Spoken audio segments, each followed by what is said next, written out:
Amém? Nós estamos realizando uma série de pregações na nossa igreja. Como nós sempre fazemos, nós temos um tema que nós abordamos durante 4, 5 semanas, durante o mês. E nós estamos trabalhando nestas últimas semanas com o tema Como fazer amigos e influenciar pessoas. O que nós estamos trabalhando? Nós estamos trabalhando com relacionamentos. Uma das coisas que nós precisamos aprender na vida é que tudo na nossa história envolve relacionamento. Às vezes uma pessoa que tem habilidades extraordinárias, tem dons maravilhosos, capacidades incríveis, ela não sabe por que ela não consegue se dar bem na vida. Por que ela não consegue ter um bom casamento ou encontrar uma pessoa e ser feliz e caminhar? Por que não dá certo? Na vida profissional ela não entende por que com tantas habilidades, com tantos talentos que ela tem, ela não vai para frente, ela fica ali travada. Na verdade, a maneira com que nos relacionamos determina muito a qualidade de vida que nós vamos ter. É muito importante a gente olhar para essa questão da nossa vida. De que forma nós nos relacionamos? E todos nós podemos melhorar a maneira com que nos relacionamos. Todos nós. Todos nós podemos aprender. Todos nós temos as nossas dificuldades, as nossas lutas. Tudo na nossa vida envolve relacionamento. Nós estamos aqui numa comunidade cristã. A nossa comunidade, a nossa igreja, é um lugar de relacionamento. Nós temos um relacionamento. A nossa família, a nossa casa, seja você filho, filha, seja você pai, mãe, seja você marido, esposa, envolve relacionamentos. Lá no nosso local de trabalho, onde nós estamos durante a semana, nós estamos completamente envolvidos com relacionamentos. Nas nossas amizades, na nossa escola onde nós estudamos, nós precisamos desenvolver a arte de nos relacionar. Na verdade, nós somos uma humanidade, nós somos o povo, nós somos uma grande família. Nós todos somos seres humanos. E quando a gente olha para tantos desmandos, para tanta violência que existe, para tantas injustiças, o que nós vamos ver é que nós, seres humanos, temos uma dificuldade muito grande em nos relacionarmos. O reverendo Martin Luther King, que durante o tempo que teve aqui nessa terra, ele trabalhou para que os direitos fossem iguais. A grande luta dele era para que as pessoas se respeitassem como seres humanos, tivessem a habilidade de se relacionar. Quando eu olho para a palavra de Deus, eu vejo que a palavra de Deus envolve, de Gênesis a Apocalipse, relacionamento. É o relacionamento de Deus com o seu povo, é o relacionamento entre as pessoas, é Deus trabalhando os nossos relacionamentos e a nossa vida. A própria ordem de Jesus para a igreja, a grande comissão, é: ide por todo mundo e pregai o evangelho, levai as boas novas, as boas notícias a toda criatura. E como que nós vamos levar as boas notícias, se não por meio de relacionamentos? Por isso, eu queria muito que o teu coração tivesse direcionado para que você pudesse hoje aprender um pouquinho mais a respeito desse tema que é tão relevante, tão importante para a nossa igreja, para a tua família, para a nossa vida profissional, para todos nós que estamos aqui. E eu estava pensando essa semana, me veio uma preocupação. Porque hoje nós estamos na terceira ministração e me veio uma preocupação. E a preocupação é a seguinte, olha aqui para mim. Existem alguns cursos hoje de relacionamentos interpessoais. E esses cursos, eles são feitos com o propósito de trazer para aquelas pessoas que estão ali estudando, dar a elas uma ferramenta. E o que me preocupa é que nem sempre o propósito da pessoa que está ali fazendo o curso é realmente melhorar as suas relações. Às vezes o que está por trás de uma pessoa que procura um curso de relacionamento interpessoal, ou que compra um livro, ou que se interessa pelo assunto, é muito mais uma questão de interesse, de conquistar um espaço, de chegar em algum lugar, de alcançar uma posição maior da sua empresa.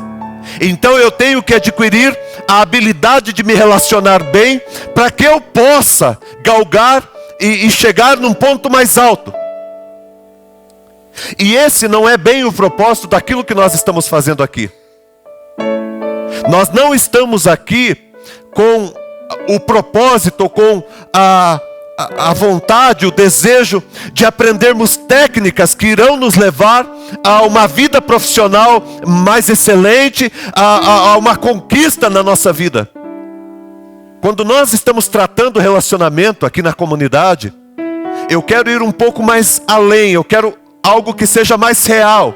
Eu quero que essa questão de querer se relacionar-se bem tenha a ver com o meu caráter, com a minha vida, com o meu ser.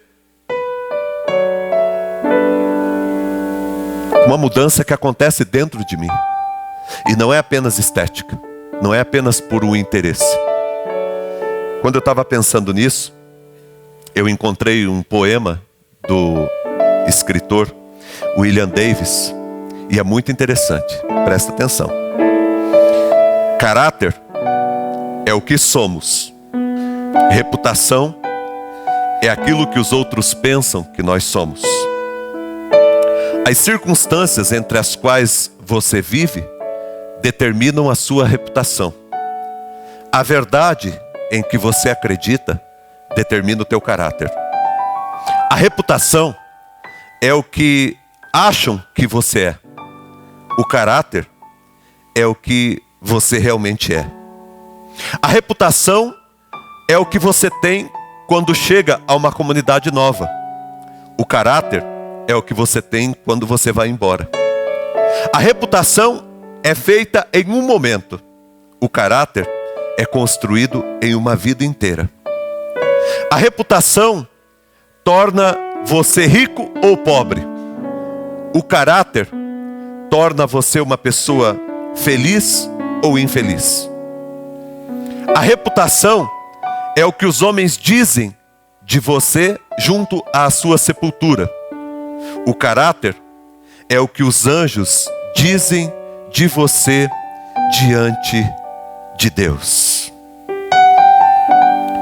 Portanto, quando nós tratamos esse assunto de relacionamento, eu não quero que esse tema alcance o teu interesse apenas para que você melhore a tua reputação.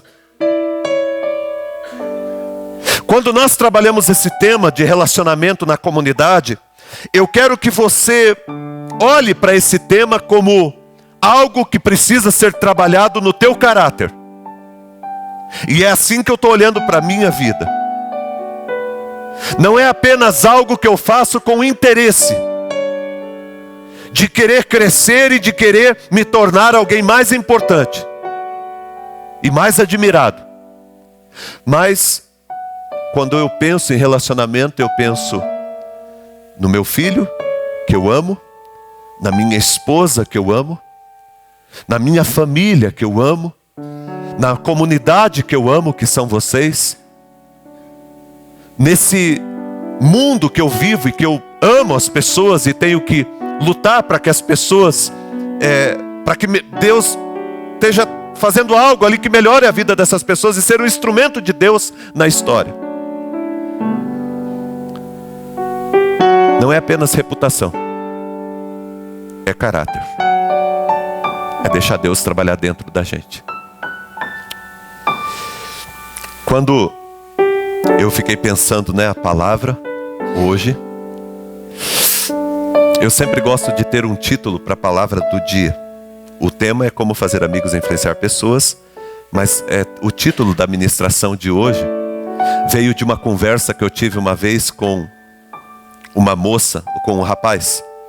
Ele namorou uma moça há 5 anos, estava noiva há 1 ano e meio, eles tinham marcado o casamento. E eu fui pregar, eu estava num acampamento, estava com alguns irmãos da igreja lá em Brasília. E o rapaz, ele chegou para mim e ele falou assim: eu podia conversar com o senhor? Eu falei: pode e tal. Aí ele falou: olha, eu namoro e tal, e foi contando a história. E aí depois que ele contou, ele falou que ele estava noivo e tal. Ele disse: nós marcamos o casamento, está chegando, mas há uma inquietação dentro de mim. Que inquietação? Eu perguntei para ele. Ele falou: bom, eu tenho parado para pensar se ela é de fato a pessoa certa para mim. E nós ficamos em silêncio alguns instantes. Depois eu falei assim para ele, falei: cara, essa pergunta que você me fez é uma pergunta boa. Será que a pessoa que eu estou me relacionando, ela é a pessoa certa para mim? É uma pergunta muito boa. Mas eu sei de uma pergunta melhor do que essa, e que vai fazer uma diferença muito maior nos teus relacionamentos. E a pergunta não é se aquela pessoa é a pessoa certa para você, mas é se você é a pessoa certa para aquela pessoa. Você é a pessoa certa no teu relacionamento? Você tem sido a pessoa certa no teu relacionamento? Agora eu queria todos vocês comigo. Quando nós pensamos na igreja, aqui na comunidade, você tem sido a pessoa certa na comunidade? Porque às vezes as pessoas fazem a pergunta: será que essa comunidade é certa para mim? Mas será que a gente já parou para pensar? Será que eu sou a pessoa certa para essa comunidade? Dentro da tua família, será que eu tenho sido a pessoa certa dentro da família? A minha família? Em vez de ficar perguntando se aquelas pessoas da família são as pessoas certas, se aquela é a família certa para mim, por que eu não pergunto se eu sou a pessoa certa para minha família? Quando nós olhamos os discípulos, aqueles que andavam com Jesus, os 12 discípulos, alguns seguidores, né? Quando nós olhamos as pessoas que andavam com Jesus, todos os estudiosos, as pessoas que entendem do mundo empreendedor, corporativo, de grandes grupos, de grandes movimentos, eles vão ter muitas dificuldades em achar que aqueles homens que se transformaram em apóstolos de Jesus eram as pessoas certas. Aliás, parece que até no momento em que Jesus estava ali sendo crucificado, eles estavam provando o contrário. Porque Jesus escolheu um grupo para andar com ele, e ali tinha aquele que traiu, aquele que negou, aqueles que fugiram, aqueles que não entenderam nada e que o tempo todo ficava fazendo perguntas de coisas que Jesus já tinha ensinado. E talvez algumas pessoas olhando para Jesus com os seus seguidores perguntavam: será que essas pessoas são as pessoas certas para andarem com Jesus? Por que aquele movimento deu certo? Por que o cristianismo, com todas as situações adversas que ele já enfrentou nesses 2000 anos, ele continua sendo a instituição que mais revolucionou o mundo? Por quê? Porque Jesus, que era o líder daquele grupo, ele não ficou pensando ou questionando se aqueles homens eram as pessoas certas para andar com ele. Ele decidiu ser a pessoa certa na vida daqueles homens. Então a grande questão hoje para todos nós é essa: ser a pessoa certa.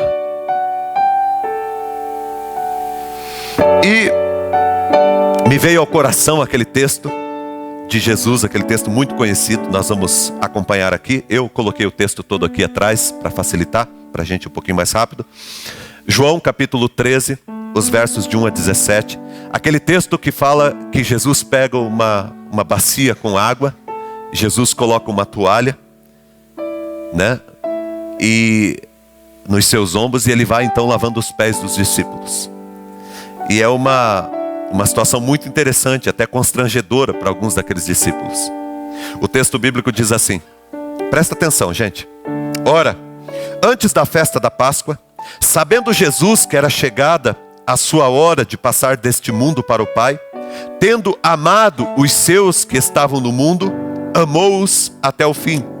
Durante a ceia, tendo já o diabo colocado no coração de Judas Iscariotes, filho de Simão, que traísse a Jesus, sabendo este que o Pai tudo confiara às suas mãos, e que ele viera de Deus e voltava para Deus, levantou-se da ceia, tirou a vestimenta de cima e, tomando uma toalha, cingiu-se com ela. Depois deitou água na bacia e passou a lavar os pés aos discípulos e a enxugar-lhes com a toalha com que estava cingido.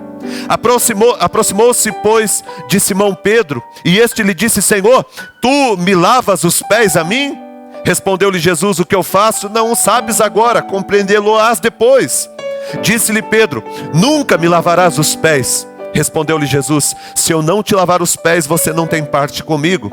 Então Pedro lhe pediu: Senhor, não somente os pés, mas também as mãos e a cabeça. Declarou-lhe Jesus: quem já se banhou não necessita de lavar senão os pés. Quanto ao mais, está todo limpo. Ora, vós estáis limpos, mas não todos. Pois ele sabia quem era o traidor. Foi por isso que lhe disse: nem todos estáis limpos. Depois de lhes ter lavado os pés, tomou as vestes e, voltando à mesa, perguntou-lhes: compreendeis o que vos fiz? Vós me chamais o Mestre e o Senhor, e dizeis bem, porque eu o sou. Ora, se eu, sendo o Senhor e o Mestre, vos lavei os pés, também vós deveis lavar os pés uns dos outros. Porque eu vos dei exemplo, para que como eu fiz, vocês também façam. Em verdade vos digo, que o servo não é maior do que o seu senhor, nem o enviado maior do que aquele que o enviou. Ora, se sabeis estas coisas, bem-aventurados sois, se as praticardes. Até aqui. É uma história inusitada, porque Jesus era o grande líder daquela turma. E Jesus, ele vai dar para eles uma aula final, porque era chegado o tempo de Cristo, era o dia da ceia, nós vamos participar da mesa do Senhor, era o dia da ceia, e Jesus precisava dar àqueles homens uma última e mais importante lição. E Jesus então reúne com aqueles homens e faz uma surpresa para eles. Jesus se coloca na posição menor, diante de todos aqueles que caminharam com ele durante todo aquele tempo.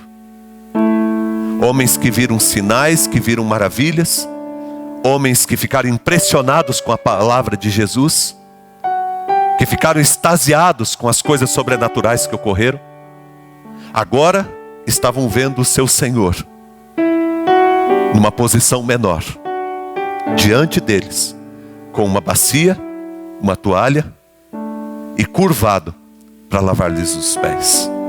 O que essa história nos ensina? Sobre ser a pessoa certa. Quando que eu me torno a pessoa certa? Quando que você se torna a pessoa certa? Presta muita atenção. Você se torna a pessoa certa num relacionamento. Primeiro, quando você percebe que resta pouco tempo. Resta pouco tempo. O texto bíblico começa assim: Jesus, sabendo que era chegada a sua hora. Jesus sabia que ele tinha pouco tempo. Ele tinha pouco tempo com os seus discípulos. Irmãos, sabe quando que a gente se torna a pessoa certa? Quando nos resta pouco tempo. Eu confesso para os irmãos, eu acompanho algumas pessoas em estado terminal. E uma das coisas que eu vejo é que parece que algo vai purificando. Todos os excessos são jogados fora. Porque o que importa para uma pessoa que sabe que lhe resta um pouco tempo é a vida de verdade. Você não vai encontrar uma pessoa numa UTI, nos seus últimos dias, preocupado com a bolsa de valores ou preocupado com os terrenos que tem que comprar, ou preocupado com os títulos e com os estudos que seria possível ele realizar. Você vai encontrar as pessoas preocupadas com os seus relacionamentos.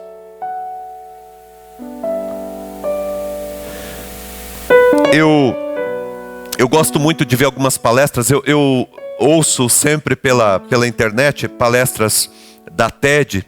É uma escola norte-americana e eles têm algumas palestras. As palestras são rápidas, tipo de 4, 5 minutos, e são palestras muito interessantes. E teve uma palestra uma vez que me chamou muito a atenção. Volta e meia eu vou lá e fico assistindo aquilo. E é um rapaz chamado Rick Elias, o nome do cara. E ele era um empresário. Um dia nessa correria, ele tinha 2 filhos, a sua esposa amava a sua família, e ele lutando pela sua família para dar o melhor, e voando para lá e para cá e tal, e conquistando os Estados Unidos todo na sua empresa, no seu trabalho. Ele um dia está fazendo uma viagem de um lugar dos Estados Unidos para outro, e ele está no avião, e na aeronave, e eles estão a 10 mil pés de altura. E ele, preocupado com os negócios, preocupado com tantas coisas que tinha que fazer, de repente ele começa a ouvir os estalos. E ele até imagina que talvez fosse algum animal, alguma ave que acabou ali se atracando no avião em alguma parte. Mas de repente ele percebe que o motor ele é desligado. E a nave começa a planar em silêncio. E o motor meio que funciona e para, e funciona e para, e as pessoas começam a ficar desesperadas e começam a gritar dentro daquele avião.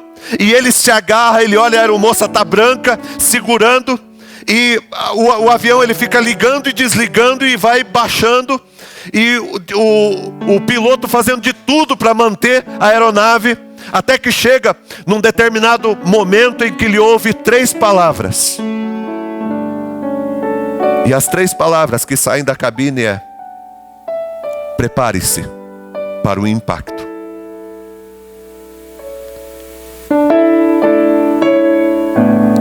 Ele diz que na hora que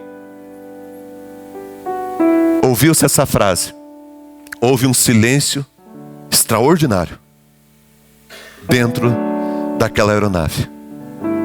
E todos ficaram em silêncio. E ele diz que naqueles poucos segundos, ele aprendeu 3 lições que são as mais importantes da sua vida. A primeira lição é: tudo muda num instante. Tudo muda num instante. Nós temos pouco tempo. Nós estamos aqui, estamos bem, estamos felizes, de repente o celular toca. E tudo muda num instante.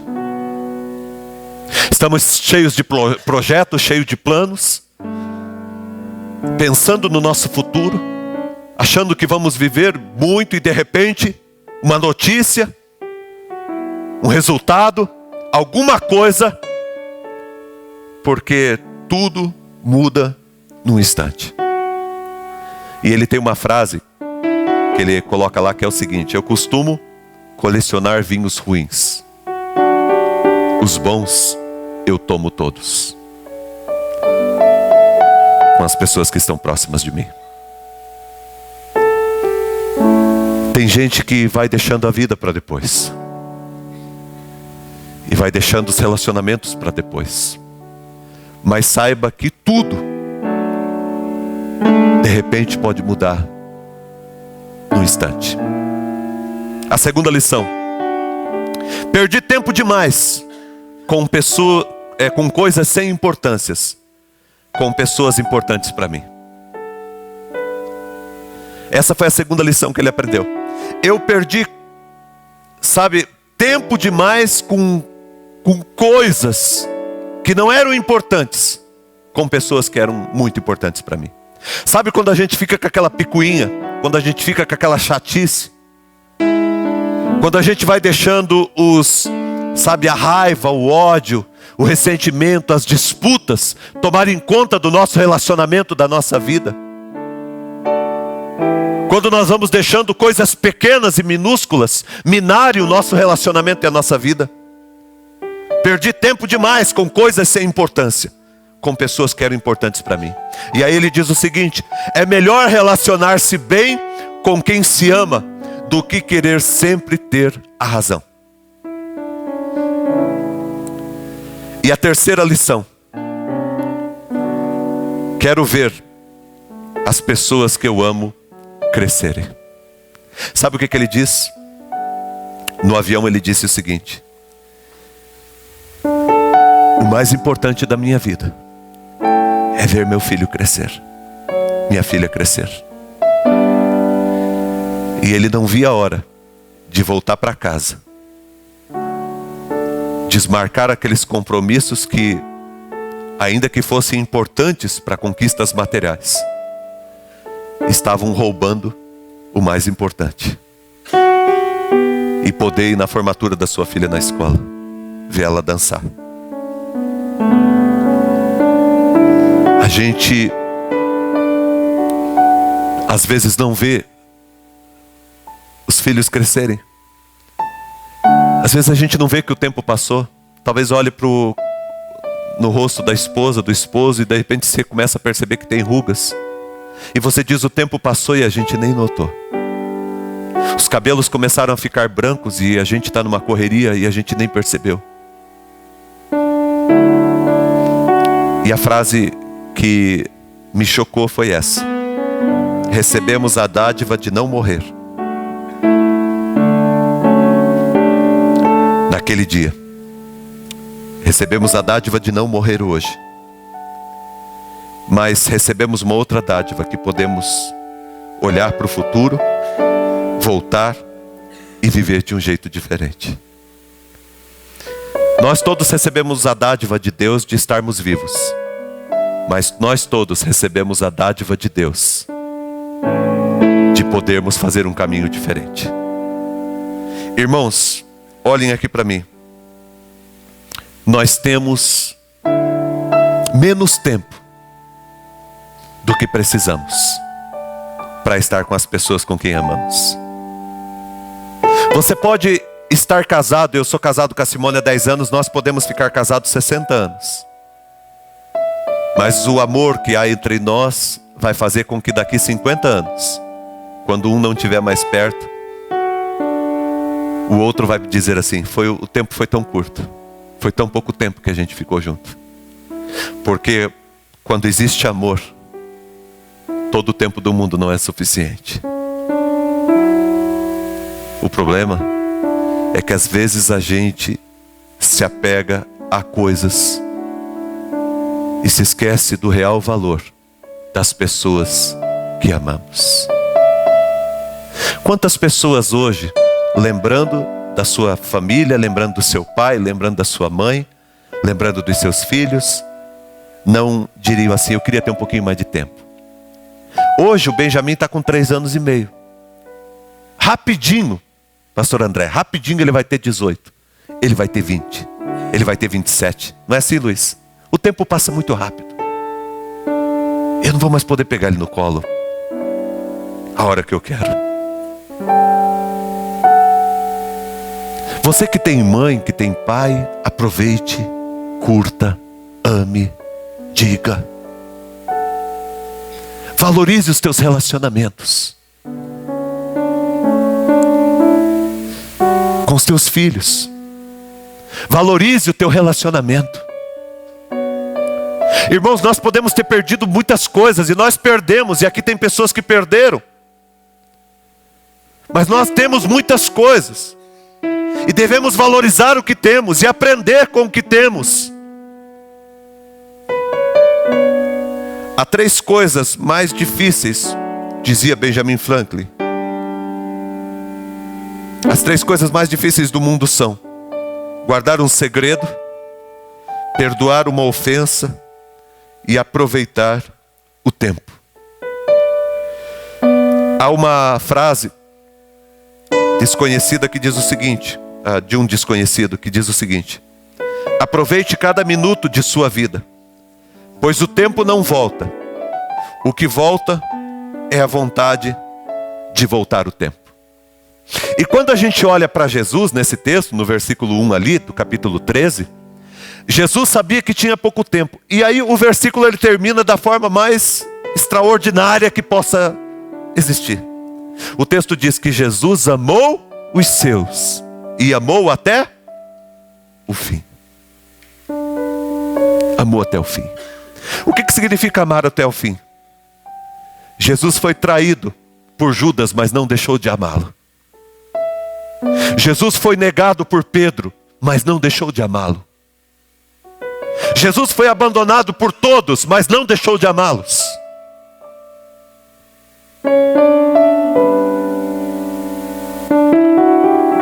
Jesus amou até o fim. Ele fez da sua vida uma história de amor. E as pessoas mais marcantes na nossa vida são as pessoas que fizeram uma história de amor. Quer marcar a vida do teu filho? Faça uma história de amor. Quer marcar a vida da tua filha? Faça uma história de amor. Quer marcar a vida dos teus pais, da tua mãe, do teu pai? Faça uma história de amor. Faça uma história de amor. Jesus amou os seus e amou até o fim. Sabe quando que você se torna a pessoa certa? Nos teus relacionamentos, sejam eles quais forem, quando você aproveita cada oportunidade. Quando você sabe que você tem pouco tempo. A oportunidade que eu tenho para falar para esse cara é agora. Gente, nós precisamos falar de Jesus para as pessoas. E a oportunidade que você tem é agora. A Marga dizia para mim que ela encontrou uma senhora vendendo cocada essa semana. E a Marga ela veio vender, a Marga estava sem dinheiro. E o Ney deixou ela sem dinheiro. E aí ela estava ali esperando o ônibus para voltar para casa. E aquela mulher conversou ali 2 minutos. Ela teve para falar de Deus para aquela mulher. Uma mulher machucada. Nós vivemos no meio de pessoas machucadas. 2 minutos é o tempo que eu tenho. Você vai ouvir falar de Deus, porque Deus tem uma obra para a sua vida. Aproveite. Sabe quando que você se torna a pessoa certa num relacionamento? Quando você sabe que você tem pouco tempo. Tem um livro que nós estudamos há um tempo atrás na igreja que diz o seguinte: é 30 dias, né? 30 dias para viver. Ele conta uma história de uma pessoa que foi no médico e o médico deu para ele 30 dias. O que você faria se você soubesse que você só tem 30 dias? O que você faria? Com certeza, faríamos as coisas que são mais importantes e mais relevantes. Você se torna a pessoa certa, portanto, quando você sabe que você tem pouco tempo. Em segundo lugar, presta atenção. Segundo lugar, quando que você se torna a pessoa certa no teu relacionamento? Em segundo lugar, quando você sabe quem você é. O problema às vezes do nosso relacionamento é que nós não sabemos quem nós somos. E porque não sabemos quem nós somos, temos um monte de conflitos. O texto bíblico diz que Jesus sabia de onde ele veio e para onde ele estava indo. Jesus tinha uma plena convicção de quem ele era. Se a gente olha a história de Jesus, a gente vai ver que no momento no deserto, quando Jesus estava muito carente, o diabo chegou para Jesus e falou: você não é o filho de Deus, então manda que essas pedras se transformem em pães. Você não é. Jesus não precisava dar atenção à voz do inimigo, porque Jesus sabia quem ele era. Quando você sabe quem você é, você se relaciona de maneira saudável. O problema é quando a gente não sabe quem a gente é. Um exemplo clássico na Bíblia é o do próprio Judas. Judas, que caminhou com Jesus, que amou Jesus, que tinha um sentimento por Jesus, e que num dado momento, não sabendo exatamente quem era, o que ele faz? Ele pega, vai e vende Jesus por 30 moedas de prata. Só que depois ele se arrepende. Ele pega aquelas 30 moedas de prata, joga no templo, vai e se enforca. Sabe o que acontece com a gente quando a gente não sabe quem a gente é? A gente vai consumir na nossa vida. A gente vai se matando aos poucos. A gente precisa saber quem que a gente é. Há pessoas que nunca souberam de fato quem eles eram. Tem pessoas que nunca souberam quem de fato eles eram. Tem pessoas que nunca quiseram ser o que poderiam ser. Tem pessoas que foram ensinadas a serem o que não eram. Tem pessoas que sabem quem devem ser e querem ser, mas estão fugindo, procrastinando, deixando para amanhã, deixando para depois, saindo em busca de desculpas, dando desculpas o tempo todo, se escondendo. Eu sei quem eu devo ser, mas eu tenho medo e eu não quero. Eu vou fugir. Há aqueles que são aquilo que deveriam ser. E olha aqui para mim, gente. Tem aqueles que chegaram a ser mais do que poderiam ser. Foram além do que poderiam ser. Porque valorizaram a sua vida e se entregaram a Deus. Agora presta atenção no que eu vou te dizer.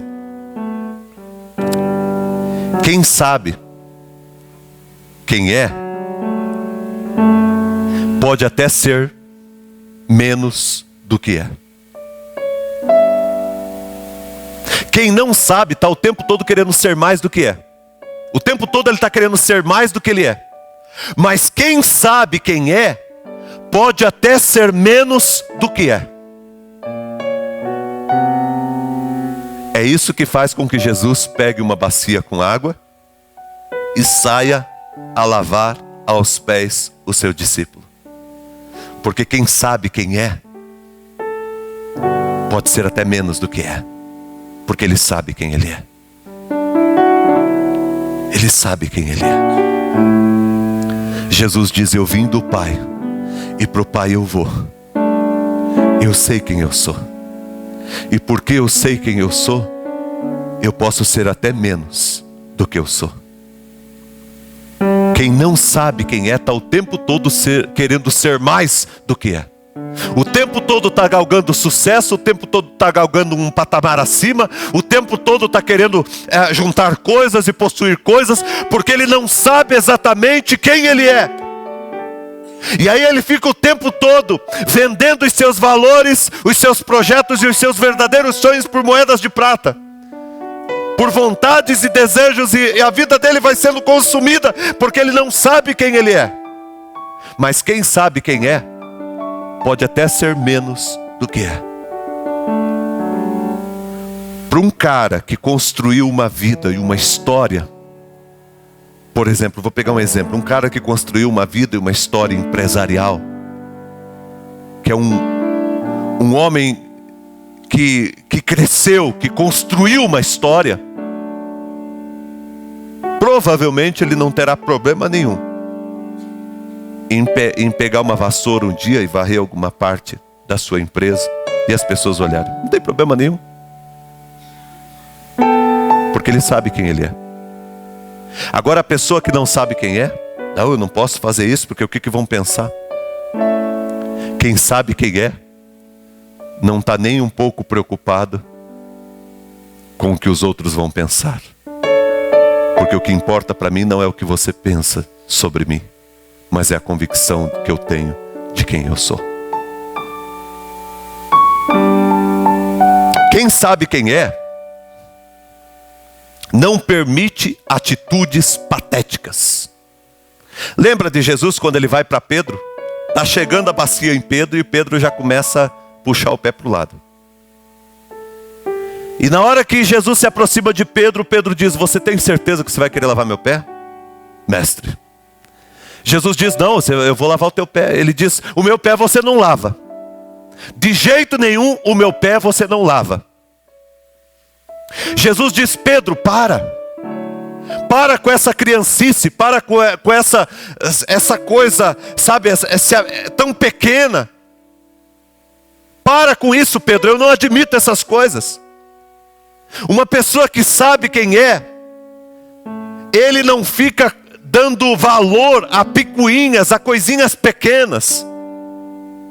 Atitudes doentias de pessoas que, sabe, fica fazendo no relacionamento com que todo mundo sinta dó dele. Sabe, a pessoa chega e vai se esquivando e fica no cantinho, para alguém chegar ali e ficar alisando o tempo todo. Se fazendo de coitado, se fazendo de vítima. Jesus diz, para Pedro, não dá tempo para isso. A vida é mais importante, Pedro. Olha para frente, Pedro. Olha para frente, Pedro. Para com essas criantices. Para com essa patetice, porque eu não admito essas coisas no relacionamento. Porque isso vai adoecendo nossos relacionamentos quando a gente vai permitindo essas coisas. Jesus diz, eu não permito isso, Pedro. Para com isso. Deixa eu lavar teu pé. Quando a gente sabe quem a gente pode ser menos do que a gente é. A gente não permite essas patetices. E a gente não desvia da missão e do propósito da nossa vida. Jesus, ele sabia de onde ele veio e ele sabia para onde ele estava indo. E nada vai mudar o meu destino e o caminho que eu escolhi para mim. Quando a gente não sabe quem a gente é, um dia a gente é uma coisa, outro dia a gente é outra. Um dia a gente está indo para um lado, outro dia a gente está indo para outro. Um dia a gente está cheio de uma decisão de tomar a nossa vida e fazer a nossa vida grandiosa. Outro dia nós estamos todos, sabe, vivendo uma outra coisa completamente fora dos propósitos. Nós estamos o tempo todo mudando. Quando a gente não sabe quem a gente é, nós estamos o tempo todo mudando e nunca chegamos a lugar nenhum.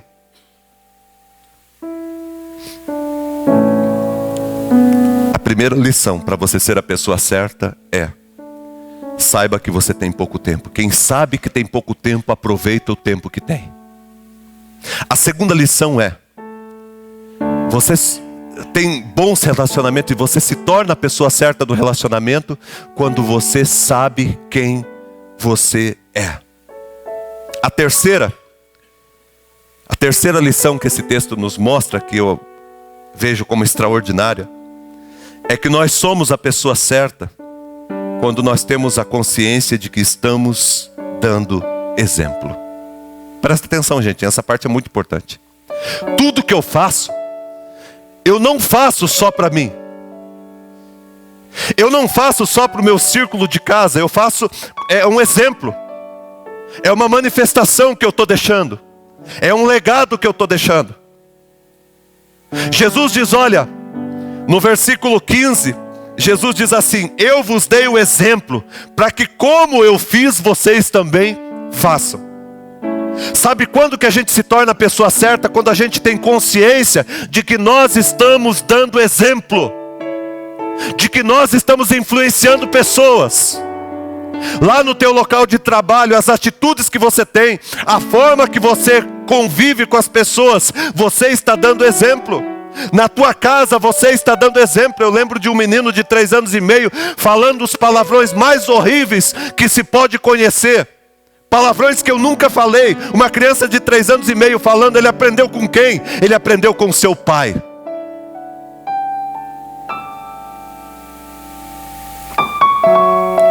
A violência que muitas vezes vai acontecer na vida de algumas pessoas, ele aprendeu em casa com seu pai e a sua mãe. Um agredindo o outro, fisicamente, com palavras. Não adianta eu querer para o meu filho um caminho diferente do que aquele que eu caminhei. A palavra do Senhor diz assim: ensina a criança no caminho. Não é para ensinar a criança o caminho, é ensinar a criança no caminho.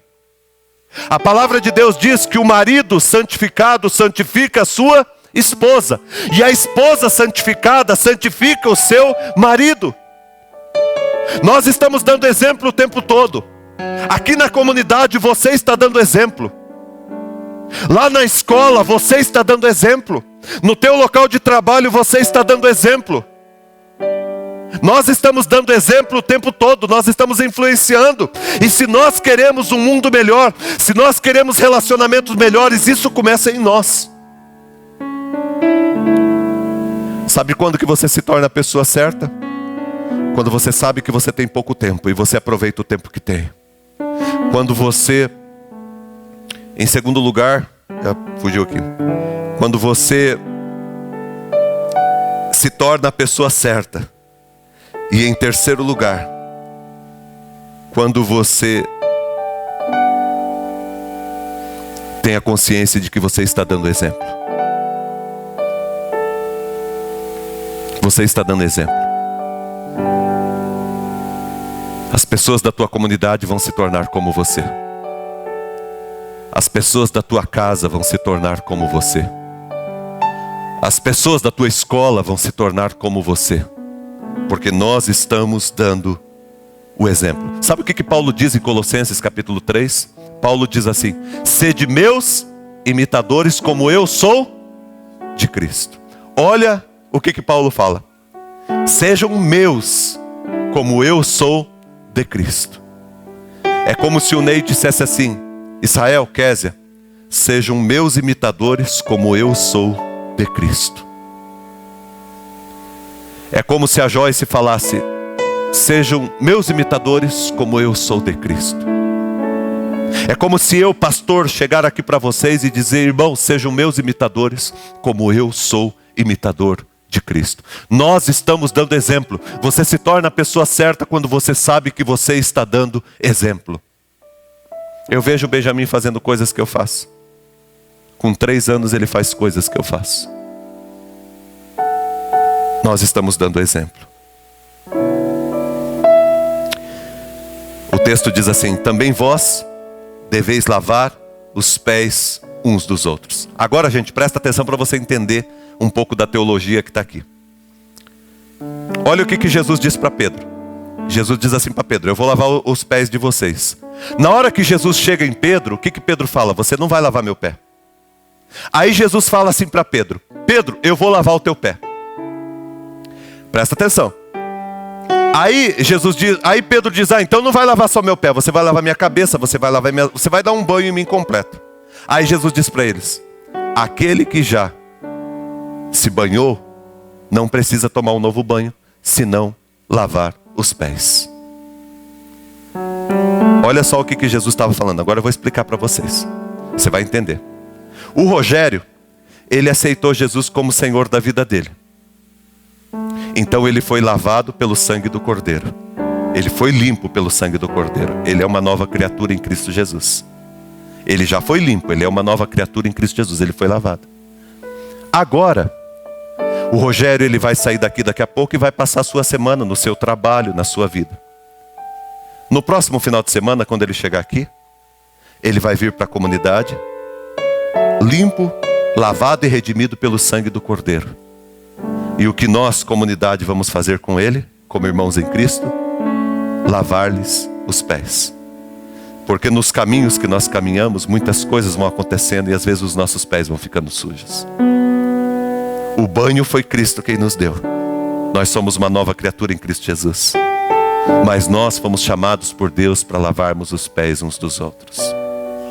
A esposa lava os pés do esposo. O esposo lava os pés da esposa. Os pais lavam os pés dos filhos. Os filhos lavam os pés dos pais. A nossa casa tem que ser um lugar de purificação, de limpeza e de um lavar os pés dos outros. Você já percebeu a gente viver assim como que seria bom? De repente o Rafael um dia chega em casa e chega cansado e chega nervoso, angustiado, sabe, com o coração dele machucado e com raiva no coração por coisas que aconteceram no trabalho. E quando ele chega na casa dele, a esposa limpa os seus pés. Ela diz: Rafa, vamos orar. Deus está no controle, Deus está cuidando. Vamos pedir que Deus arranque essas coisas do teu coração, porque isso não vai levar a gente a lugar nenhum. E aí o que ela está fazendo? Ela está lavando os seus pés. Ele é filho de Deus, ele é servo de Deus. Ele é um novo nascido, mas ele tem os seus pés limpos. E no outro dia acontece o contrário. É ele que vai lavar os pés da sua esposa. E nós vamos limpando os pés uns dos outros. Quando você sabe quem você é, você dá o exemplo. E você lava também os pés uns dos outros. Há uma frase que diz assim: as pessoas com as quais nos relacionamos são sempre um espelho, refletindo as nossas próprias crenças, e simultaneamente nós somos espelhos refletindo nelas. O que ele está dizendo aqui é que um influencia o outro. Assim, o relacionamento é uma das mais poderosas ferramentas para o desenvolvimento. Se olhamos honestamente para os nossos relacionamentos, nós conseguiremos ver muito sobre como nós os criamos. Quando você se torna a pessoa certa, primeiro, você sabe que você tem pouco tempo e aproveita o tempo que tem. Segundo, você sabe quem você é. Você se torna a pessoa certa quando você sabe quem você é. Terceiro, você se torna a pessoa certa quando você entende que você dá o exemplo. O tempo todo nós estamos dando exemplo. E quarto e último, para a gente encerrar. Nós nos tornamos a pessoa certa quando nós levamos as pessoas que se relacionam conosco para mais perto de Deus. Gente, o que foi que Jesus fez? Se não levar aqueles homens para mais perto de Deus, a entenderem o projeto de Deus, aproximarem-se de Deus. Qual é a missão da tua vida? Gente, a missão da tua vida é levar as pessoas para mais perto de Deus. Eu fico imaginando, depois de um tempo de casado, lá uns 50, 60 anos de casado, um dia a Kelly e o Fabiano, eles dando um testemunho. E de repente o Fabiano vem aqui à frente e ele vai dar o testemunho do casamento e da vida deles. E ele diz: olha, irmãos, eu quero dizer para vocês que eu estou casado com a Kelly há 50 anos. E essa mulher me levou para perto de Deus. Olha que testemunho tremendo.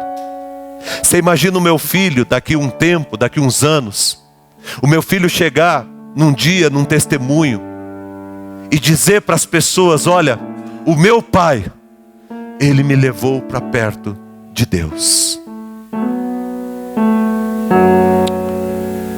Imagine um dia um colega de trabalho teu dizer: olha, nós trabalhamos 4 anos juntos, fizemos muitas coisas, tivemos muitos desafios do nosso trabalho, mas o que foi mais importante no nosso relacionamento foi que, cara, você me levou para mais perto de Deus. Imagina, irmãos, a gente ter uma comunidade, uma igreja onde nós levamos uns aos outros para mais perto de Deus. Imagina nós que estamos aqui, sairmos daqui nessa noite e irmos para o nosso trabalho, para a nossa escola, e levarmos as pessoas para mais perto de Deus. Para que perder tempo com picuinhas, com coisas menos importantes, com disputas? Para que deixar azedar o nosso coração e a nossa alma? Para que dar valor àquelas cicatrizes e aquelas feridas que nós temos dentro de nós e não decidir curá-las? Para que manter aquilo que nos feriu, que nos machucou no passado, a gente repete com os nossos filhos? Porque o meu pai fez comigo, eu vou fazer com os meus filhos. Porque a minha mãe fez comigo, eu vou fazer com as minhas filhas. Por que eu vou repetir o que fizeram comigo, se eu posso tomar um caminho diferente?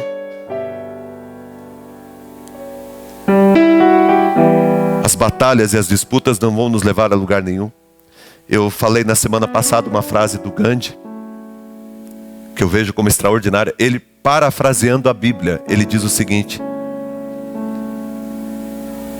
quando nós vivemos olho por olho, os dois acabam cegos. Tem muitos casamentos em que os dois estão cegos, porque ficam disputando. Muito relacionamento pai e filho, pai e filha, que os dois estão cegos. Os dois estão cegos, porque não funciona olho por olho. Gandhi diz: nós não vamos tocar em armas, nós vamos amar. E nós vamos amar, e nós vamos morrer de amar. O texto bíblico diz que Jesus amou e amou até o fim. Jesus escolheu amar. Jesus diz: olha, se as pessoas te odeiem, amem. Se as pessoas fizerem o mal contra você, faça o bem. Mandela, ele ficou preso pelos 27 anos lá, e quando ele saiu, ele dizia em todos os lugares que ele ia: eu sou o capitão da minha alma. É eu que decido quais os sentimentos que vão permanecer dentro de mim, e eu não vou deixar-me ser guiado pelo ódio com que me odiaram, pela raiva com que se enraiveceram de mim, pelo mal que praticaram contra mim. Eu sou o capitão da minha alma, e eu decidi praticar o bem e viver o bem. Você se torna a pessoa certa quando você leva as pessoas para mais perto de Deus. Quando depois de uma caminhada, você olha o rosto da pessoa que caminhou com você, e o rosto dela está iluminado. Gente, às vezes nós andamos com as pessoas, e quando nós deixamos as pessoas em algum lugar, as pessoas estão feias de tanta coisa que nós fomos jogando para dentro dela, falando da vida dos outros, e fofocando, e murmurando, e jogando nela o nosso veneno. Perdemos uma oportunidade incrível de falar da graça, de transbordar amor na vida das pessoas, de colocar esperança no coração das pessoas. O mundo já tem profetas demais que trazem a desesperança. O mundo precisa de pessoas que abracem o seu próximo e digam: vamos fazer uma caminhada de restauração e de cura. Vamos crer, vamos confiar, e vamos nos levantar, porque tem coisas que nós não vimos, extraordinárias, que podem acontecer na nossa vida.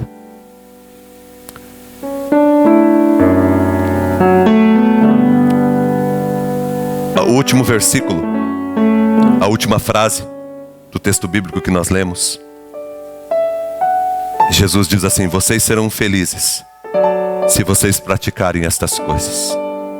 Agora, gente, para concluir, olha aqui para mim. Vocês serão felizes se vocês praticarem estas coisas. Que coisas? Você vai viver feliz, vai ser uma pessoa feliz, se você descobrir que você tem pouco tempo e você aproveitar o tempo que você tem.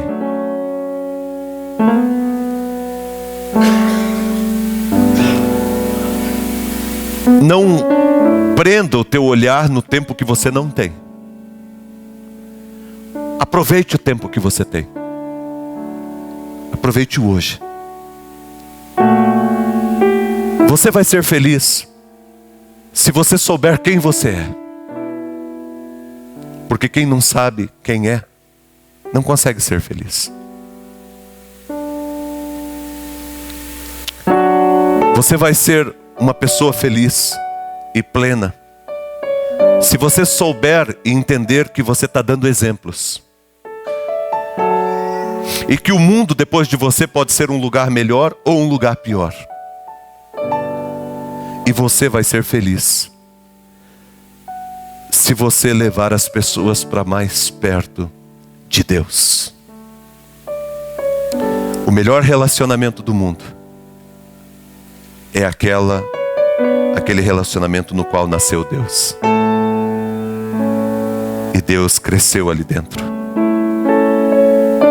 E Deus cresceu a tal ponto de que parece que eu consigo tocar. Não tem algumas pessoas que são assim? Parece que quando você está conversando com as pessoas, você toca em Deus. Você toca em Deus. É essa pessoa que Deus quer que você seja. É essa pessoa que a tua família precisa. Não fique querendo que os outros sejam a pessoa certa. Seja a pessoa certa. Amanhã você vai estar no teu trabalho. Seja a pessoa certa no teu trabalho. Você vai estar na tua escola. Seja a pessoa certa na tua escola. Você vai estar na tua casa daqui a pouco. Seja a pessoa certa na tua casa.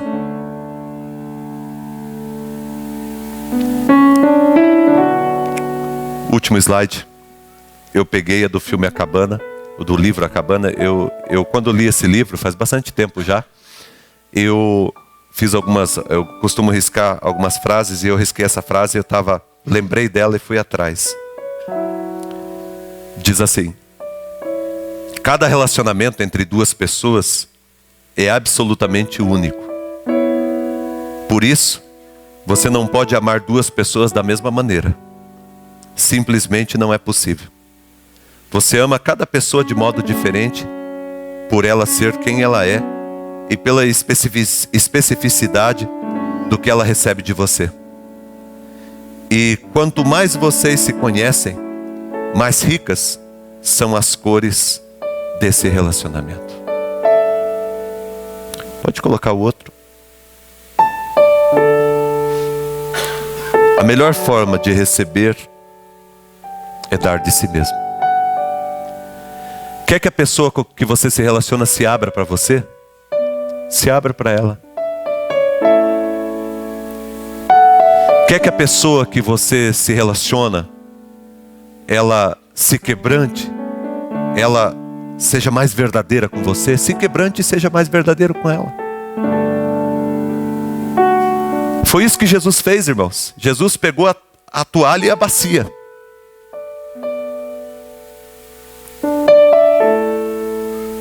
Porque era necessário. Deus quer abençoar os nossos relacionamentos. E Ele está nos abençoando nessa noite. E eu tenho certeza que alguma coisa Deus falou ao teu coração, que você vai levar daqui nessa noite uma mensagem para você. Seja a pessoa certa. Em nome do Senhor Jesus. Amém? Amém.